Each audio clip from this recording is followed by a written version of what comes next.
اسی نسبت سے حضرت خواجہ غریب نواز کو چشتی کہتے ہیں، چشتی کہتے ہیں۔ آگے بڑھے آگے بڑھے، آپ جانتے ہیں جب خواجہ غریب نواز اپنی ماں کے شکم اتھر میں تھے،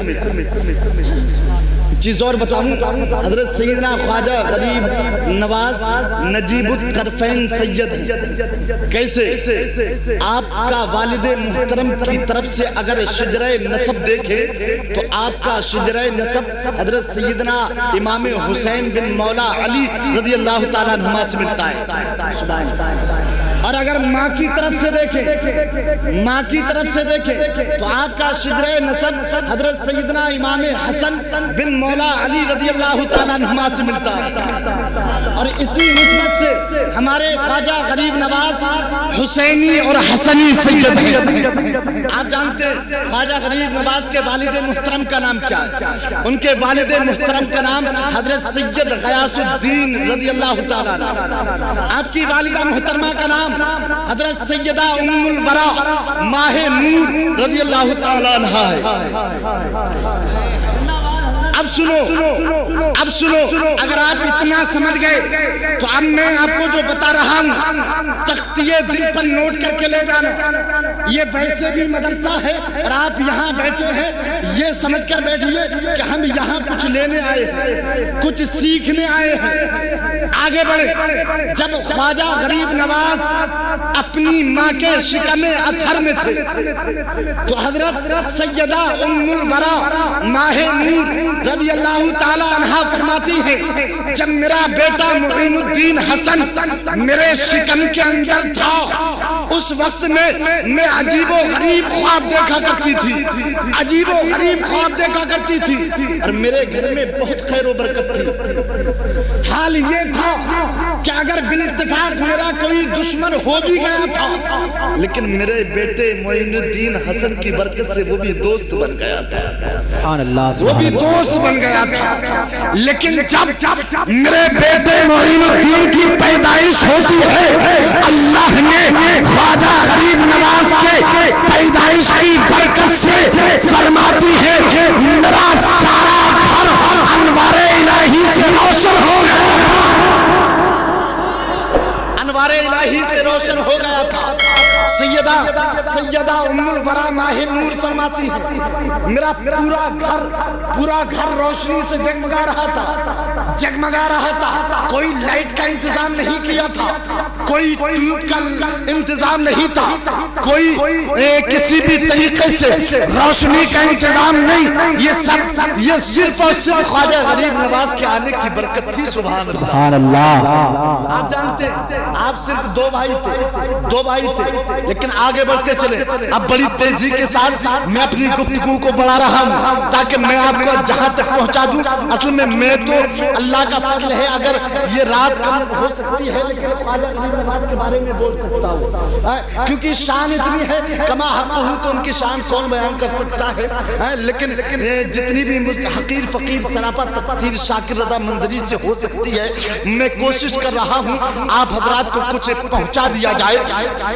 حضرت خواجہ غریب نواز کے بچپن کا زمانہ بڑی خوشحالی اور نیک نامی کے ساتھ گزرا تھا، بڑی خوشحالی کے ساتھ گزرا تھا، کسی چیز کی کوئی کمی نہیں تھی خواجہ غریب نواز کے گھر پہ، کسی چیز کی کوئی کمی نہیں تھی، بڑی خوشحالی کے ساتھ زمانہ گزرتا گیا، یہاں تک کہ 7 سال کی عمر شریف تک حضرت سیدنا خواجہ غریب نواز اپنے والد محترم کے زیر سایہ عاطفت میں رہ کر تعلیم حاصل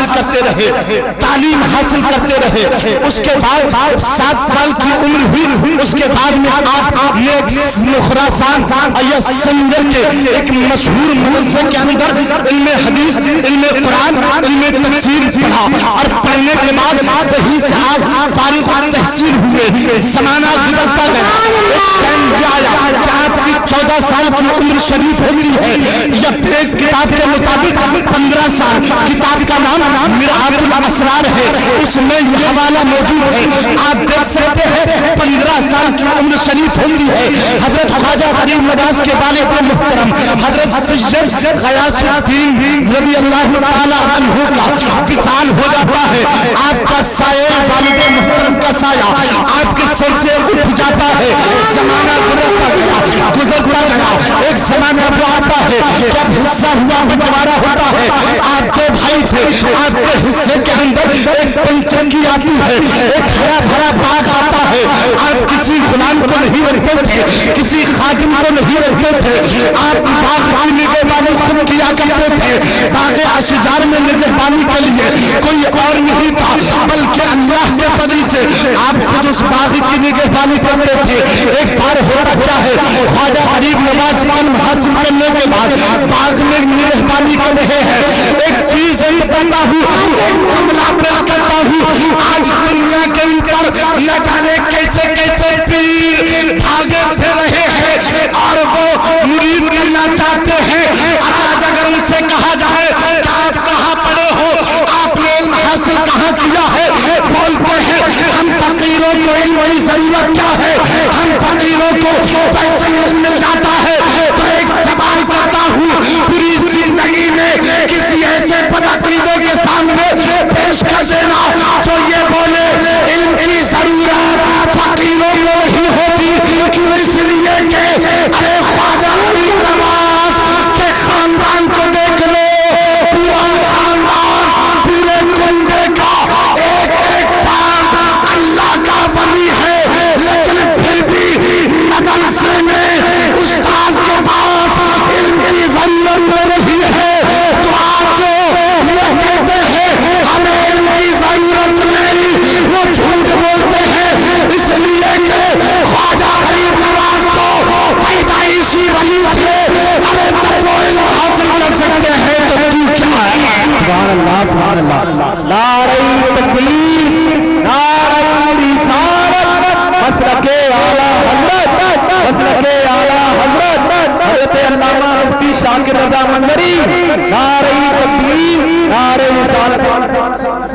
آپ سنیں، حضرت خواجہ غریب نواز کے حصے میں باغ آیا تھا، نگہبانی خود کرتے تھے، نگہبانی خود کر رہے ہیں، اپنے باغ کے اندر ہیں، درختوں کو پانی لگا رہے ہیں، پانی لگا رہے ہیں، لیکن اشارہ غیبی سے اللہ کا ولی مست و مجذوب بزرگ جسے دنیا حضرت ابراہیم قندوزی کے نام سے جانتی اور پہچانتی ہے، وہ اللہ کا ولی، اللہ کا مست و مجذوب بزرگ حضرت خواجہ غریب نواز کے باغ میں آئے، اور جیسے ہی حضرت خواجہ غریب نواز کی نگاہ حضرت ابراہیم قندوزی پر پڑتی ہے، آپ بڑے ادب و احترام کے ساتھ حضرت ابراہیم قندوزی کی بارگاہ میں آتے ہیں، آنے کے بعد آپ کو ساتھ میں لیا، ایک سائے دار درخت کے نیچے بٹھا دیا، آپ سائے کے اندر بیٹھے ہیں، حضرت خواجہ غریب نواز نے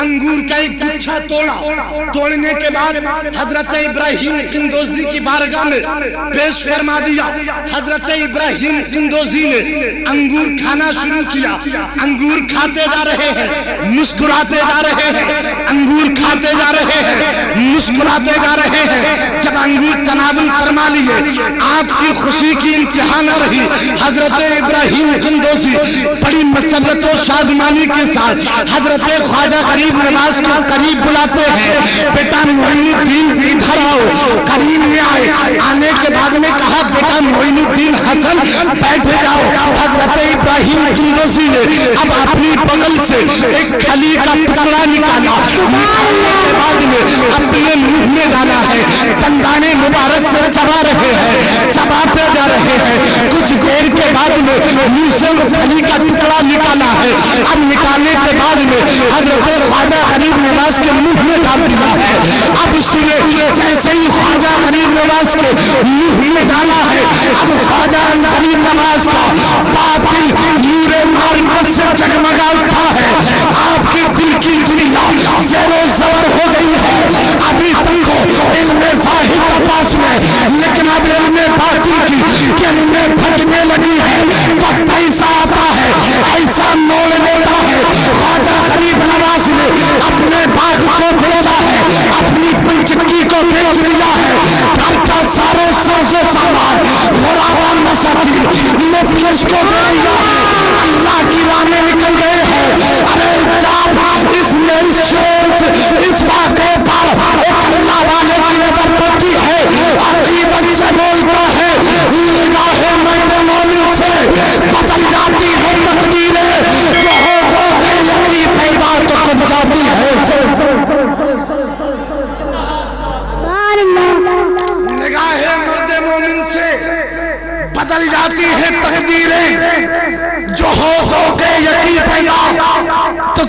ٹکاتی ہیں زنجیریں، نہ جانے کون دعاؤں میں یاد کرتا ہے، ارے میں ڈوبتا ہوں دریا اچھال دیتا ہے،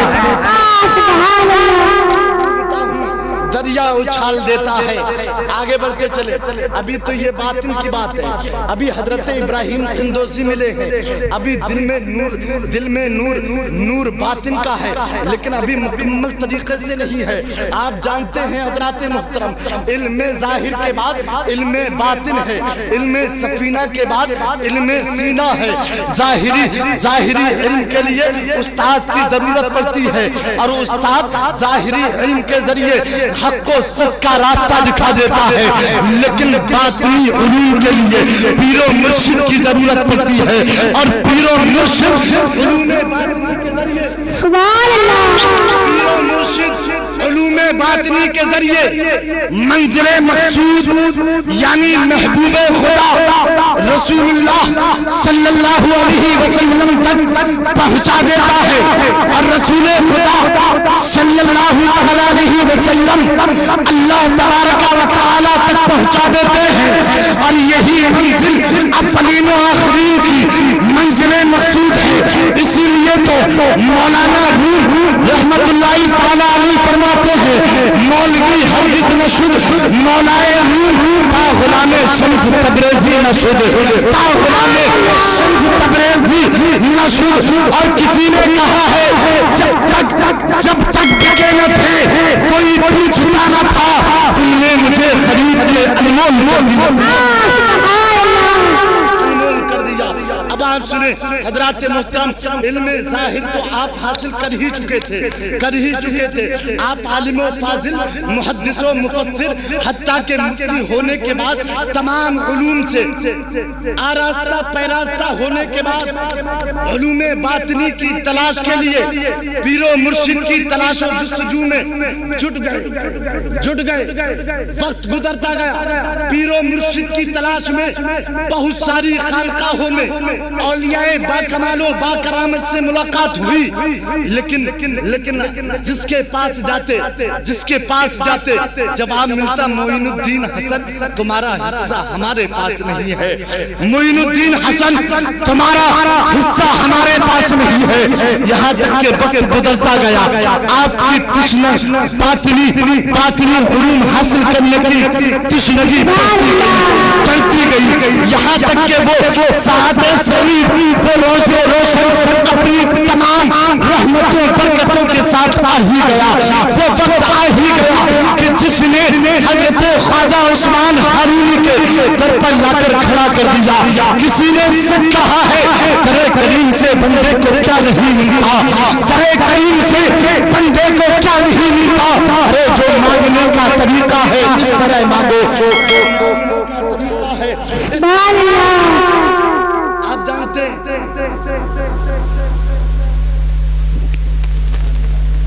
ٹائم گزرتا گیا، آگے بڑھتا گیا، لیکن یہاں بھی ٹائم آگے بڑھ رہا ہے۔ اگر آپ کہیں تو میں بڑھا دوں، ورنہ تو اختتام کر دوں۔ سلام پڑھ لیں۔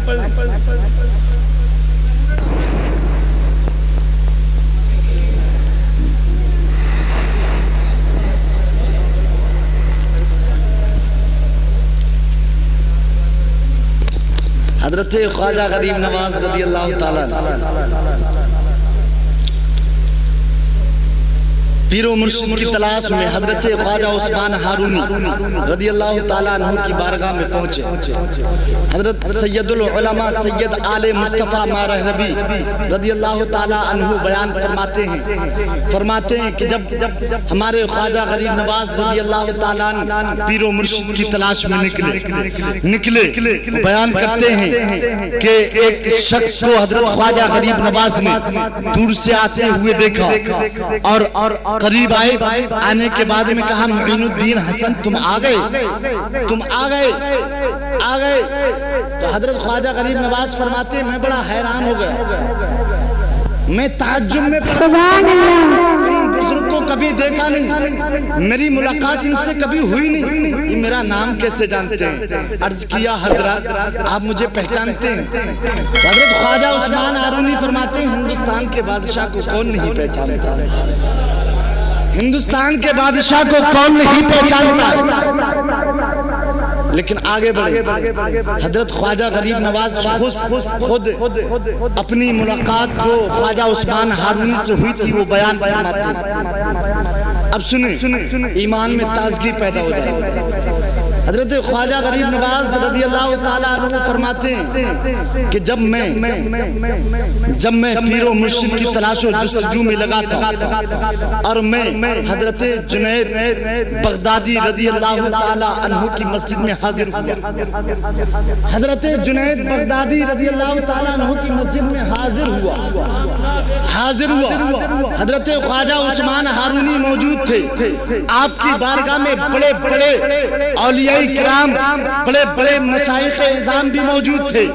میں جیسے ہی داخل ہوا میں نے آپ کے قدموں کو بوسہ دیا۔ حضرت خواجہ غریب نواز فرماتے ہیں میں نے حضرت خواجہ عثمان ہارونی کے قدموں کو بوسہ دیا اور جیسے ہی میں نے یہ شرف حاصل کیا حضرت خواجہ عثمان ہارونی نے فرمایا بیٹھ جاؤ۔ میں بیٹھ گیا، کچھ دیر کے بعد ارشاد فرمایا کھڑے ہو کر 2 رکعت نماز ادا کر لو۔ خواجہ غریب نواز فرماتے ہیں جیسے ہی حضرت خواجہ عثمان ہارونی نے فرمایا 2 رکعت نماز ادا کرو، میں نے 2 رکعت نماز ادا کرنے کے بعد میں بیٹھ گیا۔ حضرت خواجہ عثمان ہارونی نے فرمایا اے معین الدین حسن قبلہ روی بیٹھ جاؤ، میں بیٹھ گیا۔ فرمایا سورہ بقرہ پڑھو، میں نے سورہ بقرہ کو پڑھا۔ آگے بولو کہ اب آپ 21 مرتبہ درود شریف پڑھو، میں نے 21 مرتبہ درود شریف کو پڑھا۔ اب خواجہ عثمان ہارونی نے فرمایا اے بیٹا معین الدین حسن، ہمارے یہاں ایک رات ایک دن مجاہدے میں مشغول رہنے کی روایت ہے، آپ کو بھی مجاہدے میں رہنا ہوگا۔ حضرت خواجہ غریب نواز نے فرمایا آپ کا حکم سرا کو پر ہے۔ اب خواجہ غریب نواز بیٹھ گئے ہیں، مجاہدے میں ہے، رات دن مجاہدہ کر رہے ہیں، پوری رات گزرتی ہے، دن ہوتا ہے، دن گزرتا ہے، وہ ساتھ آ گئی کہ حضرت خواجہ عثمان ہارونی سے پھر ملاقات کی جائے۔ اب جاتے ہیں بارگاہ میں، جانے کے بعد میں جیسے ہی پہنچے حضرت خواجہ عثمان ہارونی نے فرمایا بیٹا معین الدین حسن مجاہدہ کر لیا؟ کہا جی حضرت ہاں مجاہدہ کر لیا ہے۔ خواجہ عثمان ہارونی نے فرمایا معین الدین حسن آسمان کی طرف دیکھو۔ خواجہ غریب نواز نے آسمان کی طرف نگاہ اٹھایا، کہا کہاں تک دیکھتے ہو؟ کہا عرش اعظم تک دیکھتا ہوں۔ کہا زمین کی طرف دیکھو، کہا زمین کی طرف دیکھا، کہا کہاں تک دیکھتے ہو؟ کہا کس طرح تک دیکھتا ہوں۔ پھر خواجہ عثمان ہارونی نے فرمایا بیٹا معین الدین حسن 1000 مرتبہ قل هو اللہ شریف پڑھتے جا رہے ہیں، مکمل ہونے کے بعد کہا حضور پڑھ لیا ہے، کہا دیکھو آسمان کی طرف دیکھا، کہا کہاں تک دیکھتے ہو؟ کہا حجاب عظمت دیکھ رہا ہوں۔ ملاحظہ کرتے رہے میرے خواجہ غریب نواز کی شان کیا ہے، ان کا مقام کیا ہے، ان کا مرتبہ کیا ہے۔ اب خواجہ غریب نواز نے فرمایا میں حجاب عظمت دیکھ رہا ہوں۔ خواجہ غریب نواز سے خواجہ عثمان ہارونی نے فرمایا آنکھیں بند کر لو، آنکھیں بند کی۔ کچھ دیر کے بعد میں کہا آنکھیں کھولو، کھولنے کے بعد میں خواجہ عثمان ہارونی نے 2 انگلیوں کو اٹھایا، اٹھانے کے بعد میں کہا اے بیٹا معین الدین حسن ان 2 انگلیوں کے درمیان دیکھو۔ اب خواجہ غریب نواز دیکھتے ہیں، کیا دیکھتے ہو؟ 18,000 عالم کی مخلوق کو ان 2 انگلیوں کے درمیان دیکھ رہا ہوں۔ ارے تو سنو، جب خواجہ غریب نواز کا یہ عالم ہے کہ 2 انگلیوں کے درمیان 18,000 عالم کی مخلوق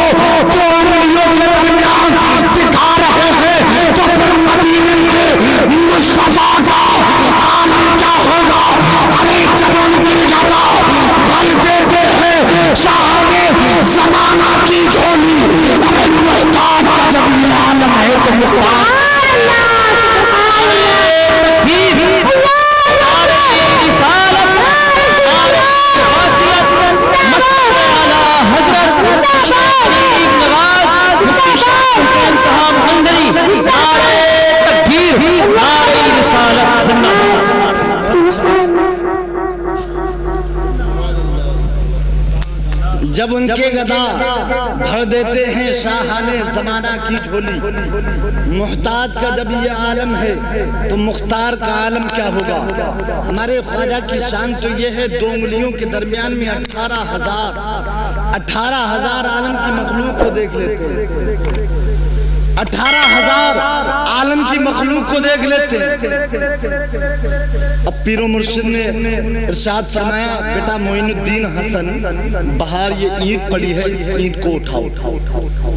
خواجہ غریب نواز گئے، اینٹ کو اٹھایا تو اس میں سونے کے روپیے پڑے تھے، سونے کے روپیے، کہا حضور سونے کے روپیے ہیں، کہا اٹھا کر لاؤ اور یہ سب غربا مساکین مفلس میں بانٹ دو، تقسیم کر دو۔ خواجہ غریب نواز اٹھے اور اٹھنے کے بعد سونے کے روپیوں کو تقسیم کر دیا۔ آنے کے بعد میں کہا حضور اب کیا حکم ہے؟ خواجہ غریب نواز فرماتے ہیں حضور اب کیا حکم ہے؟ کہا بیٹا معین الدین ابھی تمہیں ہمارے ساتھ اور رہنا ہے، ابھی ہمارے ساتھ اور رہنا ہے۔ مختصر میں یہ بتا دوں کہ خواجہ غریب نواز 1-2 دن نہیں، 10-20 دن نہیں، 1-2 مہینے نہیں، 1-2 سال نہیں، بلکہ مسلسل 20 سال تک خواجہ غریب نواز خواجہ عثمان ہارونی کی خدمت میں رہے۔ اور سنو خواجہ غریب نواز فرماتے ہیں جب میرے پیر و مرشد سفر و حضر میں جاتے تھے ان کا سارا ساز و سامان کھانے پینے کا انتظام سب میں اپنے سر پر لے کر ان کے پیچھے پیچھے چلتا تھا۔ 1-2 سال تک نہیں بلکہ 20 سال تک میں نے خواجہ عثمان ہارونی کی خدمت کی ہے۔ ارے آج کے مرید سے 20 سال کو دور کی بات، 20 گھنٹے بھی علم حاصل کرنے کے لیے اپنے پیر و مرشد کی بارگاہ میں نہیں جاتے ہیں، اس لیے کہ ان کے پاس ٹائم نہیں ہے، ان کے پاس بہت بڑی قلت ہے۔ لیکن آج کچھ لوگ ایسے بھی ہیں جو کہتے ہیں خواجہ عثمان ہارونی جیسے پیر و مرشد کہاں ہے، تو میں ان کو یہ سبق دینا چاہتا ہوں، اے لوگوں سن لے، اگر خواجہ عثمان ہارونی جیسے اگر پیر و مرشد نہیں ملتے ہیں، ارے تو دنیا میں خواجہ غریب نواز جیسے مرید کو دکھا دو۔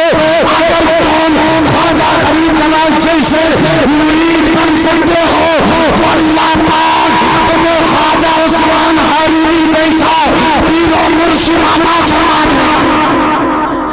سبحان اللہ۔ خواجہ عثمان ہارونی جیسا پیر و مرشد عطا فرما دے گا۔ کیوں؟ اس لیے کہ یہ زمین کبھی اللہ والوں سے خالی نہیں رہی اور قیامت تک اللہ والوں سے خالی رہے گی بھی نہیں، رہے گی بھی نہیں، قیامت تک اللہ والوں سے خالی نہیں رہے گی، نہیں رہے گی۔ یہاں تک کہ میں بتاؤں 52 سال کی عمر شریف تک آپ خواجہ عثمان ہارونی کے ساتھ رہے اور 52 سال کے بعد 52 سال کے بعد آپ ان سے رخصت ہوئے۔ سبحان اللہ۔ اصل میں اب یہ تاریخ بتانے کا ٹائم تو نہیں ہے، ایک واقعہ میں آپ کو سنانے کے بعد اپنا تقریر کا اختتام کروں۔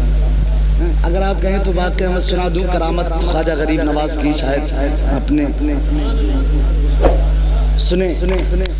حضرت سیدنا خواجہ غریب نواز رضی اللہ تعالیٰ عنہ کی بارگاہ تو وہ بارگاہ ہے جہاں اپنے بھی جاتے ہیں غیر بھی جاتے ہیں، اپنے بھی جاتے ہیں پرائے بھی جاتے ہیں۔ خواجہ غریب نواز کی بارگاہ ہی کچھ ایسی ہے۔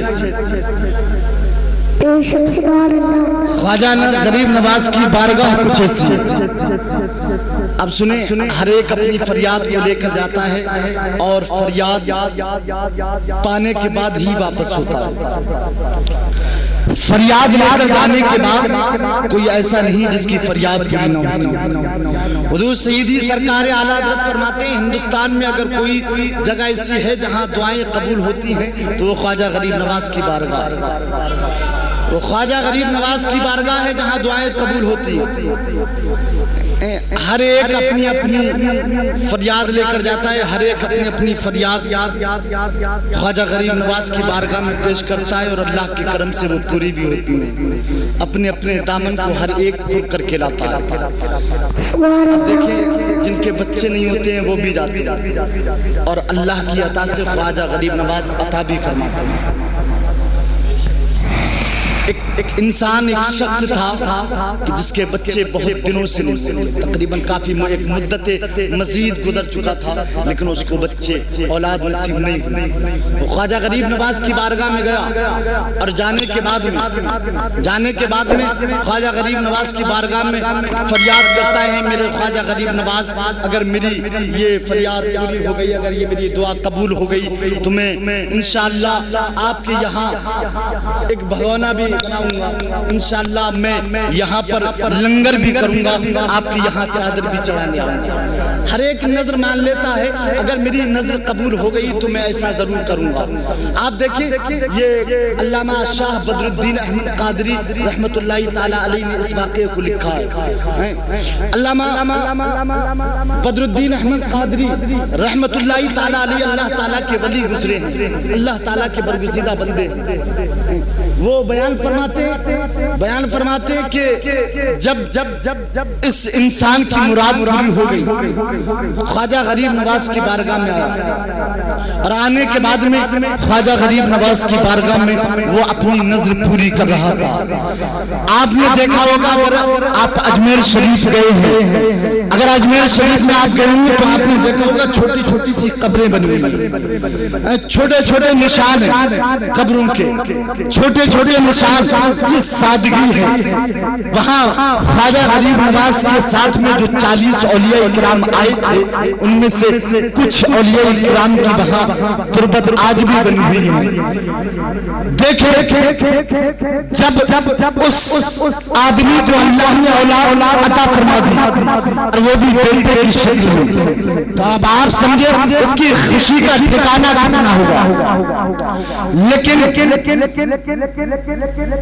اب آج کل کے لوگوں کو معلوم نہیں کہ ان چھوٹی چھوٹی قبروں کے اندر بھی اللہ کے ولی ہیں, اللہ کے برگزیدہ بندے ہیں, اللہ کے مقرب بندے ہیں. اور پتہ بھی کیسا ہو, آج جس گنبد کو عالی شان دیتے ہیں وہ سمجھتے ہیں بہت بڑے اللہ کے ولی ہوئے ہیں, لیکن وہاں پر جتنے ہیں ہر ایک پائے کا بزرگ ہے, ہر ایک اللہ کا مقرب بندہ ہے, لیکن وہ بات الگ ہے. خواجہ غریب نواز سورج کے مانند ہے, لیکن جب سورج چمکتا ہے تو آپ نے دیکھا آسمان کے ستارے چھپ جاتے ہیں, چاند چھپ جاتا ہے, نظر نہیں آتا ہے. حالانکہ روشنی چاند بھی کرتا ہے, روشنی ستارے بھی کرتے ہیں, لیکن سورج کی بات الگ ہے. اسی طریقے سے اللہ کے ولی وہاں اور بھی ہے, لیکن خواجہ غریب نواز کی بات کچھ اور ہے. خواجہ غریب نواز کا عالم کچھ اور ہے. خواجہ کی بارگاہ میں وہ دونوں میاں بیوی موجود ہیں, موجود ہونے کے بعد میں اتفاق ہے کہ اس عورت کے ہاتھ میں بیٹا ہے, وہ قبر کے پاس میں کھڑی ہے, قبر کے پاس میں کھڑی ہے. اچانک سے ہوتا کیا ہے, اس بچے یہ پیشاب کر دیا ہے. اب پیشاب کے کچھ قطرے اس تربت پر گرتے ہیں جس میں اللہ کے ولی جلوہ فرما ہے. اب جیسے ہی پیشاب کے قطرے گرتے ہیں اللہ کے ولی کو چلا رہتا ہے. آنے کے بعد میں فوراً اٹھتے ہیں, اٹھنے کے بعد میں کچھ ایسا ہوتا ہے کہ اس بچے کے جسم سے روح پرواز ہو جاتی ہے, بچہ مردہ ہو جاتا ہے. ماں نے جیسے ہی دیکھا گود میں بچہ کھیل رہا تھا, ابھی تو بہت ہنس رہا تھا, لیکن اچانک کیا ہو رہا ہے. اب آپ سنیں اس کی پریشانی کا عالم کیا ہوا ہوگا. اس وقت کیسا غم کا پہاڑ اس ماں کے اوپر ٹوٹا ہوگا. اس وقت میں ماں کے دل پر کیا گزری ہوگی جب بیٹے کے جسم سے روح پرواز کی گئی ہوگی. ارے جب دیکھا ماں چیخ مار مار کر رو رہی ہے, ماں چیخ مار مار کے پکار رہی ہے, اے میرے خواجہ یہ بیٹا آپ نے دیا ہے, اللہ نے آپ کی عطا سے دیا ہے,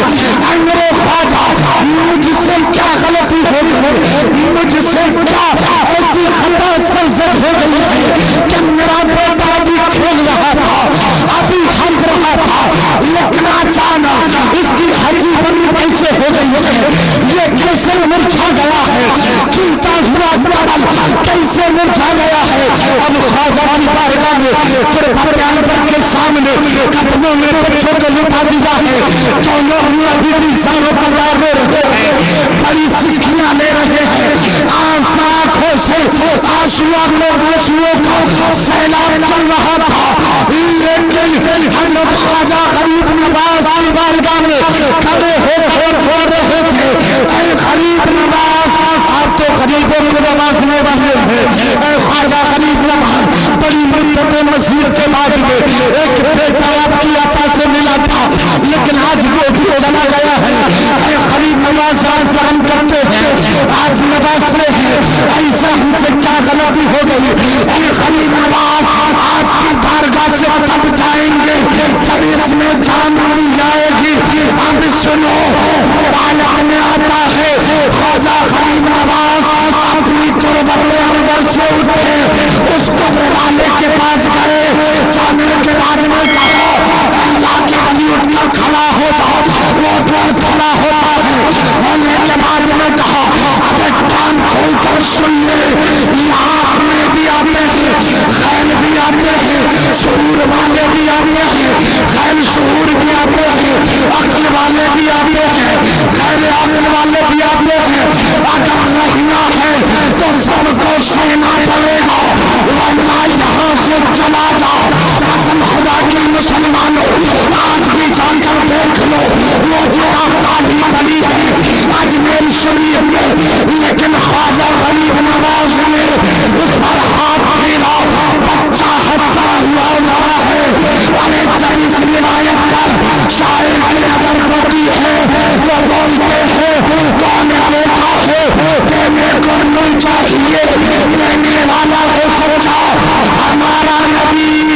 اور سنو فرماتے ہیں امام اعلیٰ حضرت کے بھائی خواجہ ہند وہ دربار ہے اعلیٰ میرا، ارے کبھی نہیں مانگنے والا میرا۔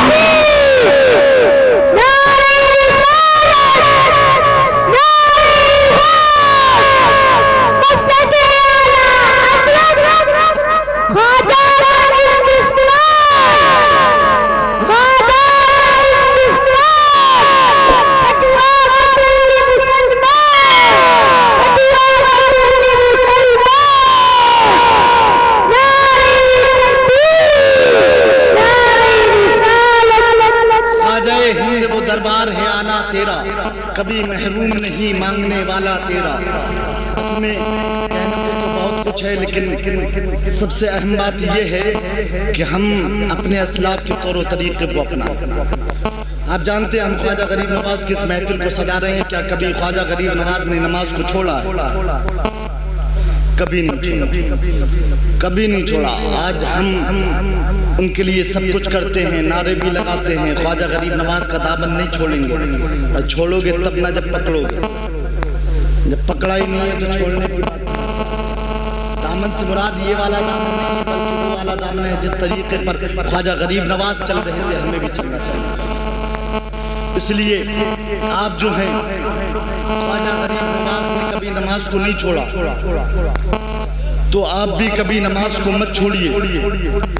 کبھی آپ نے کسی کی چغلی نہیں کی، آپ کو بھی چغلی نہیں کرنی چاہیے۔ کبھی آپ نے غیبت نہیں کی، آپ کو بھی غیبت نہیں کرنی چاہیے۔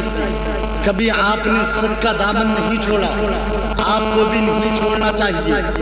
خواجہ غریب نواز نے جو درس ہمیں دیا ہے، ہمیں چاہیے کہ ہم اس کے سچے پکے وفادار بن جائیں۔ اگر ہم ان کے بتائے ہوئے راستے کو اپنے ہاتھوں میں مضبوطی سے تھام لیں، مطلب یہ کہ اگر ان پر عمل کریں تب تو ہماری زندگی بھی کامیاب ہے، ہماری آخرت بھی کامیاب ہے۔ اور اگر ہم نے ان باتوں پر عمل نہیں کیا تو ہماری زندگی بھی بیکار ہے، آخرت بھی بیکار ہو جائے گی۔ اس لیے ضروری یہ ہے نمازوں کی پابندی کرو، رمضان کے روزے رکھو، حج بیت اللہ کی استطاعت ہے تو اسے کرو، اور اگر اللہ نے آپ کو دیا ہے تو صدقہ فطرہ بھی دو، بڑوں کی تعظیم کرو، چھوٹوں پر شفقت کرو۔ استغفر اللہ ربی من کل ذنب واتوب الیہ۔ ڈاکٹر اقبال کے نشار کے ساتھ میں اپنی تقریر کا اختتام کر رہا ہوں۔ اللہ سے کرے دور تو تعلیم بھی فتنہ۔ اگر آپ کو اچھا لگے تو ضرور بولیے گا، اشعار بہت اچھے ہیں۔ اللہ سے کرے دور تو تعلیم بھی فتنہ، املاک بھی، اولاد بھی، جاگیر بھی فتنہ۔ اللہ سے کرے دور تو تعلیم بھی فتنہ، املاک بھی، اولاد بھی، جاگیر بھی فتنہ۔ نہ حق کے لیے اٹھے تو شمشیر بھی فتنہ، نہ حق کے لیے اٹھے تو شمشیر بھی فتنہ، شمشیر ہی کیا نعرہ تکبیر بھی فتنہ۔ سارے لوگ ایک مرتبہ کلمہ طیبہ کا کر لیں، لا الہ الا اللہ محمد رسول اللہ صلی اللہ تعالی علیہ وسلم۔ اسلام زندہ